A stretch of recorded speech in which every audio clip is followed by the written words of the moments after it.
కురుక్షేత్ర యుద్ధం ముగిసిన తర్వాత ధృతరాష్ట్ర మహారాజు శ్రీకృష్ణుల వారిని పిలిచి ఇలా అడుగుతారు, కృష్ణ, నాకు 100 మంది కుమారులు ఉండేటువంటి వాళ్ళు అందరూ చనిపోయారు, ఎందుకు అని అడిగారు. అడిగితే అప్పుడు శ్రీకృష్ణుల వారు ఇలా అన్నారు, 50 జన్మల క్రితం మీరు ఒక వేటగాడు ఒక మగపక్షిని చంపుదామని చూశారు, మీ ప్రాణం గురి తప్పింది. అప్పుడు తన మీద కోపంతో తనకు 100 మంది పిల్లలున్నారని గ్రహించి తన భూమి దగ్గరికి వెళ్లి మరి ఆ 100 మంది పిల్లల్ని చంపించేశారు. దానివల్ల తండ్రి పక్షి ఏమీ చేయలేనటువంటి నిస్సహాయ స్థితిలో అలా కుప్పకూలిపోయింది. 100 మంది పిల్లలు చనిపోయిన తర్వాత ఆ మగపక్షి ఎలాంటి బాధనైతే అనుభవించిందో ఈ రోజు మీకు కూడా అదే గతి పట్టింది అని చెప్పడం జరిగింది అనమాట. అది సరే, దానికి 50 జన్మలు ఎందుకు పట్టింది అని ధృతరాష్ట్ర మహారాజు శ్రీకృష్ణుల వారిని అడగడం జరిగింది. 100 మంది పిల్లల్ని కనాలి అని అంటే దానికి పుణ్యం కూడబెట్టుకోవాలి.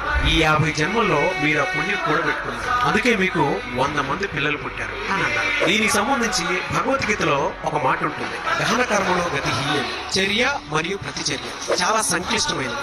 ఏది ఎప్పుడు ఏ విధంగా పనిచేస్తుందో ఆ దేవుడికే తెలుస్తుంది. శ్రీమద్ భాగవతంలో దీనికి సంబంధించి ఒక చక్కని ఉదాహరణ కూడా ఉంది. 1000 ఆవు దూడలు ఉన్నటువంటి ఒక గోశాలలో తల్లి ఆవును కనుక పంపిస్తే తన లేగదోడు ఎక్కడుందో ఆవు వెంటనే కనుక్కుంటుంది. అలాగే కర్మ కూడా అంతే. మీరు రోడ్డు మీద ఉన్నారా, ఆఫీస్ లో ఉన్నారా, సినిమా థియేటర్ లో ఉన్నారా, మీరు బయట ఉన్నారా, మీరు ఎక్కడున్నా సరే కర్మ మిమ్మల్ని వెతుక్కుంటూ వచ్చి తన పని తను చేసుకుంటూ వెళ్ళిపోతుంది. కర్మ ఎవరిని వదిలిపెట్టదు.